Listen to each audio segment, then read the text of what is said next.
sejahtera untuk kita semua. Sebelumnya, yang terhormat Bapak Anco selaku dosen pengampu mata kuliah manajemen pendidikan dan teman-teman yang saya banggakan.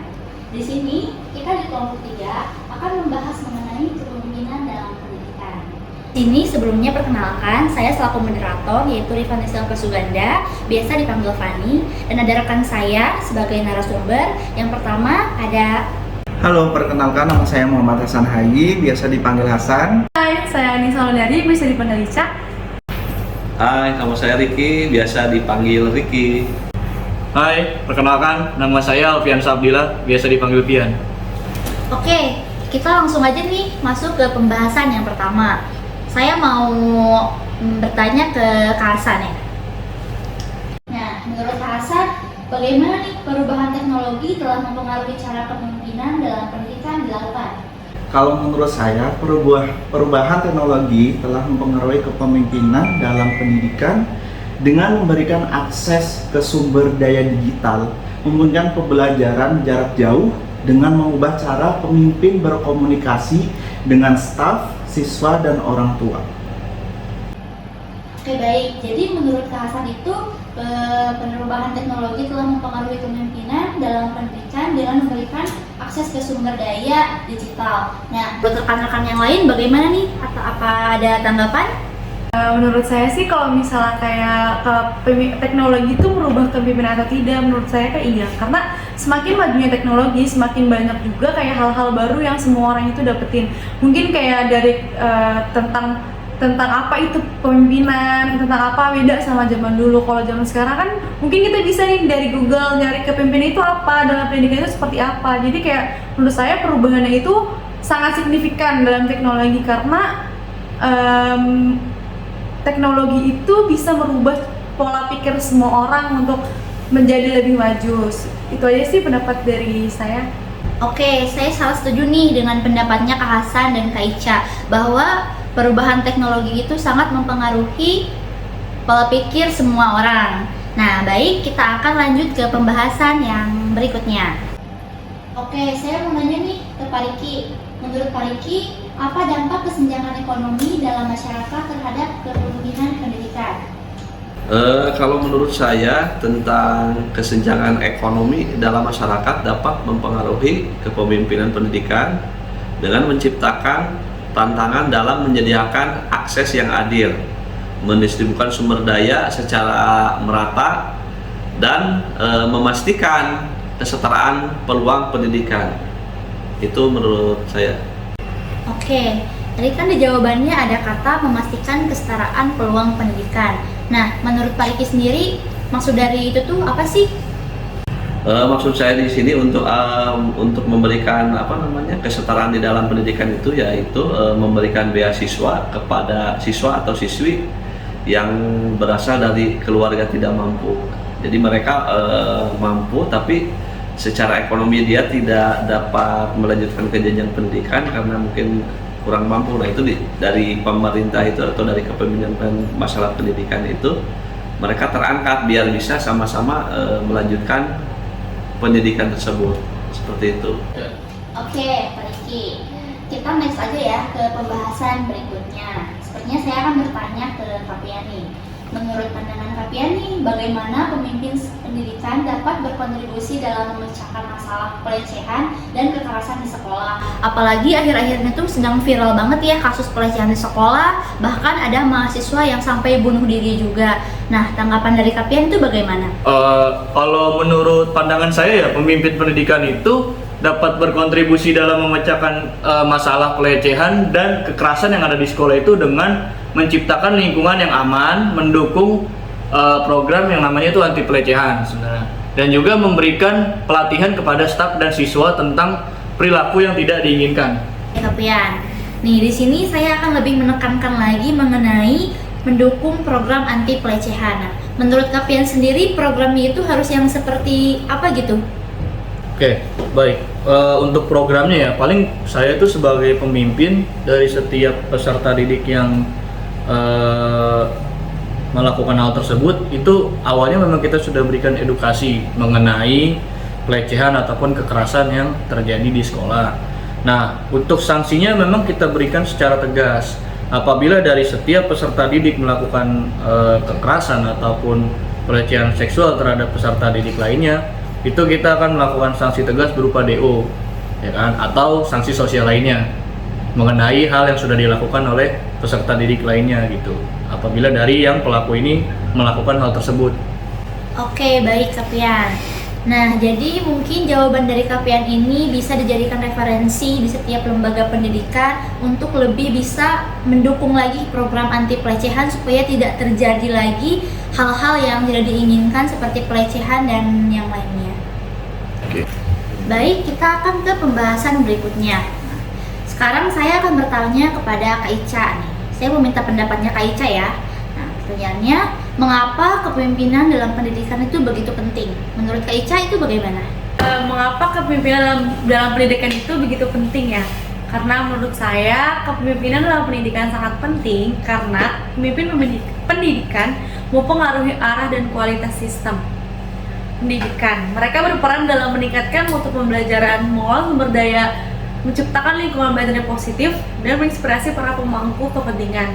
Nah, jika kalau misalnya pemimpin suatu lembaga itu tidak terarah dan tidak begitu baik untuk mengatur dalam sebuah lembaga tersebut, maka lembaga tersebut bisa kayak menurut saya ya tidak ada arah dan lebih organisasinya juga sepertinya berantakan dan proses belajar mengajarnya pun tidak sesuai dengan tujuan atau goals suatu lembaga tersebut. Ya. Baik Kak Ica, saya sangat sekali setuju dengan pendapatnya Kak Ica karena memang kepemimpinan dalam pendidikan itu sangat begitu penting. Baik, kita akan ke pembahasan berikutnya. Saya akan bertanya nih, bagaimana menurut Kak Hasan fenomena mobilitas pendidikan internasional memengaruhi pemimpin di lembaga pendidikan tinggi? Oke, menurut saya fenomena mobilitas pendidikan internasional itu memiliki dampak signifikan pada pemimpin di lembaga pendidikan tinggi. Berikut beberapa cara bagaimana fenomena ini mempengaruhi memimpin di lembaga pendidikan tinggi. Yaitu ada kebutuhan untuk memahami kebutuhan mahasiswa asing dengan meningkatkan jumlah mahasiswa internasional yang datang belajar di lembaga-lembaga pendidikan tinggi. Pemimpin harus memahami dan memenuhi kebutuhan khusus mereka, termasuk masalah visa, perumahan, kualitas pengajaran, dan dukungan kultural. Kemudian poin yang kedua, pengembangan program internasional.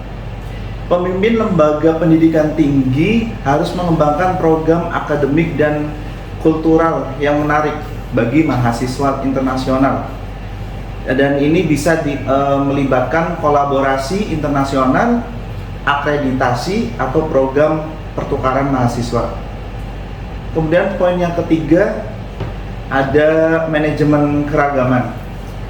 Dengan datangnya siswa dari berbagai budaya, latar belakang, dan bahasa, pemimpin harus mampu menciptakan lingkungan yang mendukung keragaman dan mempromosikan inklusivitas.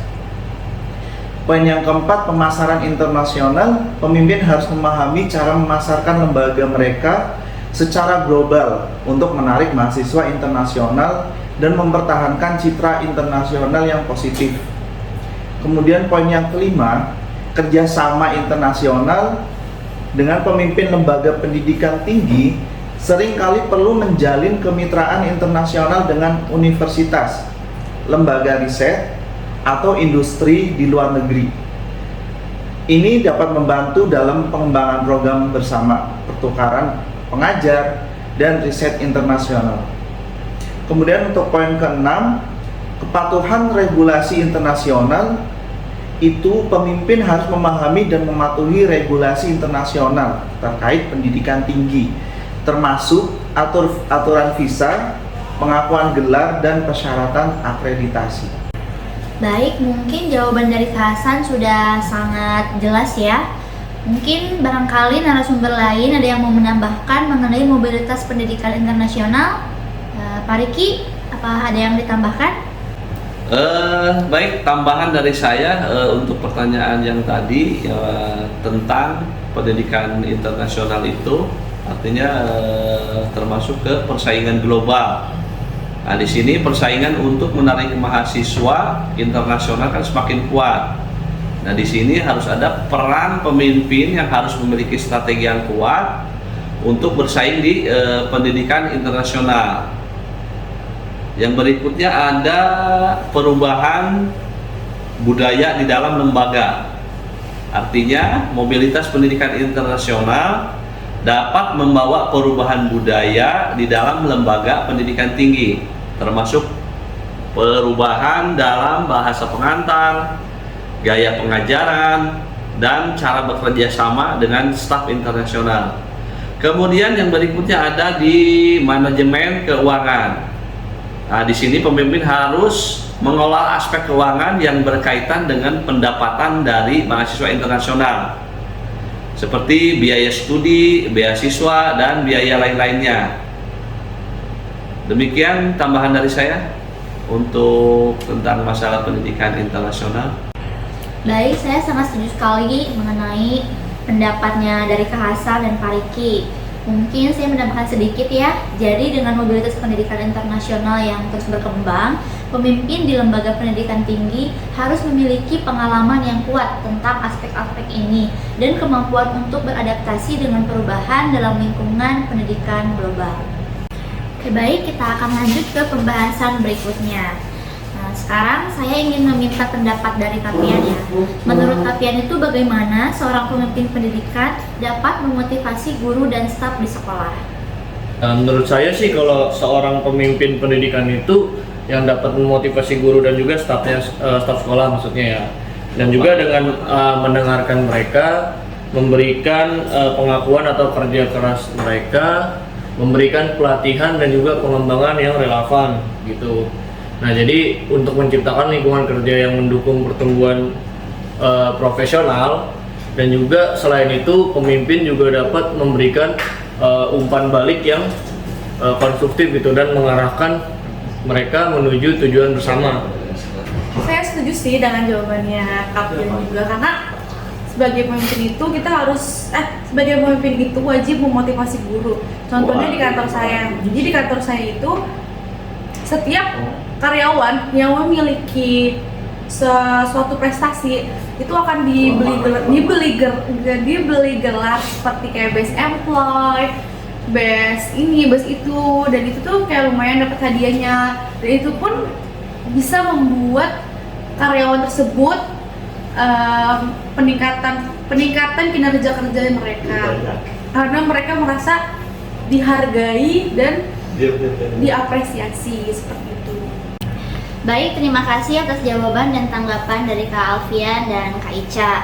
Nah, jadi kesimpulan dari pembahasan hari ini yaitu kepemimpinan dalam pendidikan adalah proses yang melibatkan pengambilan keputusan, pengambilan visi, dan pengarahan stakeholder untuk mencapai tujuan pendidikan. Pendidikan memiliki peran utama dalam meningkatkan mutu pendidikan, motivasi staf, dan mengatasi tantangan dalam sistem pendidikan. Kepemimpinan instruksional berfokus pada proses pembelajaran, sementara kepemimpinan administratif berkaitan dengan manajemen sumber daya. Partisipasi komunitas juga merupakan elemen kunci dalam kepemimpinan pendidikan, karena komunitas adalah pemangku kepentingan utama dalam pendidikan. Baik, mungkin dicukupkan sekian untuk podcast hari ini. Mudah-mudahan apa yang telah kami sampaikan bisa bermanfaat dan bisa menambah wawasan, khususnya mengenai materi kepemimpinan dalam pendidikan. Sekian dari kami. Wassalamualaikum warahmatullahi wabarakatuh. Waalaikumsalam warahmatullahi wabarakatuh.